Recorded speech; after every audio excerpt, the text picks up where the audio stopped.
Hello everyone, welcome to Sharmit. From this session, we are going to discuss about another important topic for Angular, that is signals. So here in this session we will discuss what is signal, why do we need signal, and what are the benefits of using signal concept. But before we proceed further, I would like to recommend you to go and check out the previously released sessions first, because they all are in proper sequence and sync.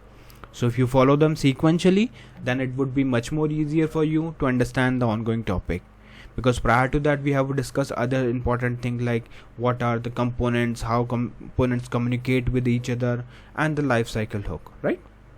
And also we covered the basic other Angular related stuff in a sequential manner.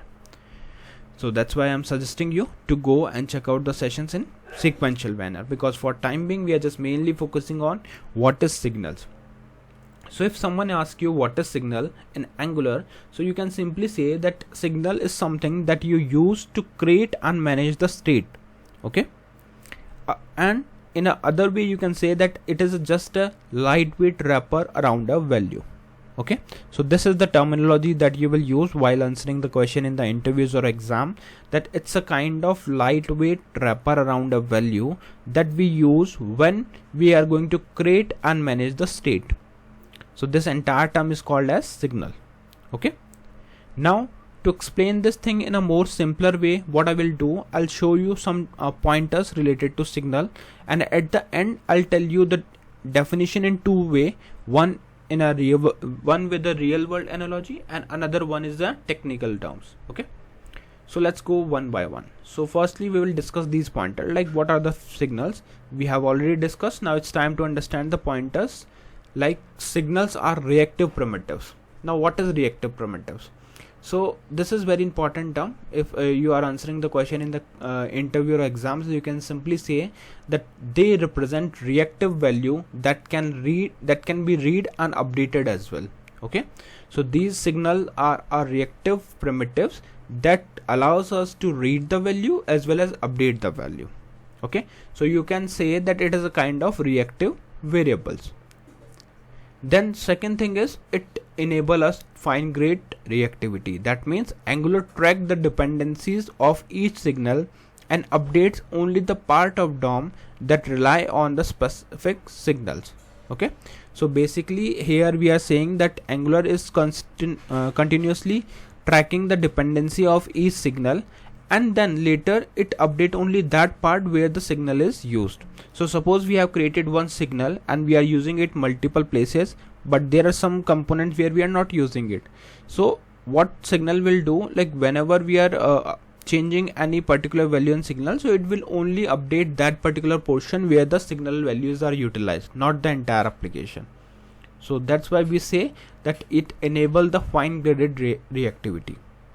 Then we have third point, which is eliminate need for manual change detection. Yes, so if you are using the signals, then there is no need for manual change detection, because in traditional Angular relies on the ng zone and zone.js for change detection. But if you are using signal, there is no need of using these ng zone and zone.js file, because signals can work independently, reducing the need of change detector ref and or async pipe. Okay, then we have fourth point, which says it support declarative and computed logic. Yes, you can create the computed signal which derive their value from the other signal. Okay, so that is another advantage of using signal, that it support the declarative and computed logic. These update automatically when dependency change. So whenever the dependency is changed, it will automatically update it. Then we have fifth point, which is help build reactive system. We all know that it is a reactive primitive. That's why we can say that yes, it helps us to build the reactive system. So signals allows better encapsulation of state and more predictable UI update. Okay, so yes, it provides the encapsulation in a better way, and also the changes are predictable for the UI update, and that's the reason we use it for the state management patterns. So during the definition discussion also we mentioned that it is used for creation and management of the state. Okay, now the next thing is it allows us to work outside of Angular components as well. Okay, so this is very important line, that it work outside Angular components. Unlike input and output, signals can be used in services or utility functions. Okay, then we have integrate well with Angular template. Yes, you can, if you are using Angular templates, so in that case you can use signal, because signals can be directly referenced in the component templates, and Angular will automatically subscribe and re-render affected DOM nodes. Okay, signals can be directly referenced in component template, and Angular will automatically subscribe and re-render affected DOM nodes. Okay, then we have 8th point, which is improved performance. Yes, signals reduce unnecessary re-renders, making Angular apps more efficient, and because of this only it improves the performance. Then we have 9th point, it is inspired by the fine graded reactivity system, similar in concept to signals in SolidJS, MobX or S.js. If there are anything which is not clear to you right now, it's completely fine. We are just discussing the overview. Step by step, when we will be creating the signal, we will see the practical thing. You will be comfortable and you will understand all the things. Okay, so for now I'm just showing you the terminology that we will be using, or maybe at least these pointers should be there in your mind while answering the questions. Okay, then we have 10th point, which is part of Angular's move toward a zoneless future. Yes, because Angular is gradually evolving away from zone.js, and this is one of the steps toward the goal. So it allows us to move from zoneless. Okay, because here we are not using zone.js kind of thing. So these are the all 10 points which we consider while talking about the Angular. Now to explain this thing in a more simpler terms, what I'll do now, I'll simply show you, I'll simply tell you the definition of signals in two way, one in technical terms and another one in a layman terms, or you can say the terminology related to real world analogy.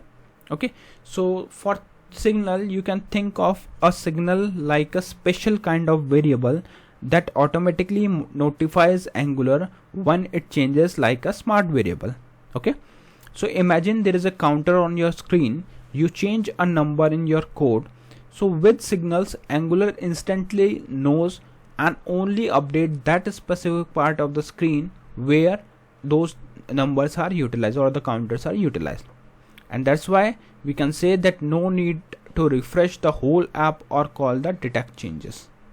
So you can say that it basically tells the Angular that, hey Angular, this is my number that might change, so please watch it and update the screen whenever it is needed, or whenever the value changed, or whenever it does the change.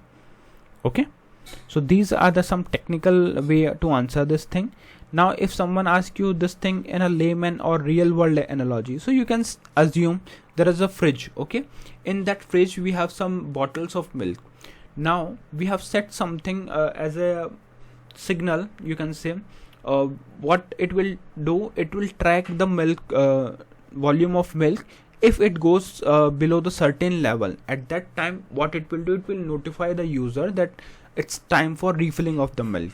Okay, so that that notification could be in any form, through mobile messages, through beep sound, or through lightning. Okay, but this is just an example of real world scenario. In same thing you can relate with Angular. So suppose Angular is that fridge, milk bottles are those signal variable, or the variable where we have wrapper around it.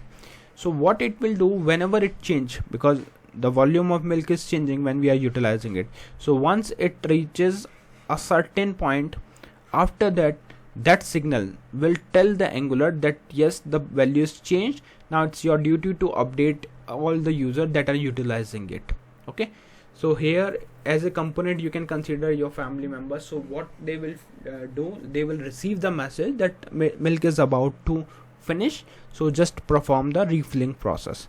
Okay, so that thing we can relate with the reactivity, because once the variable values change, it is informing other users of it that yes, it's time to update the or refill the milk bottles. Okay, again, one more important thing, remember that it only updates the specific user. It will not update those users who are not taking milk, right? Kind of you can relate it, right? So if someone is not habitual of milk, so what fridge will not send them notification, because we have set only those person who are utilizing the milk.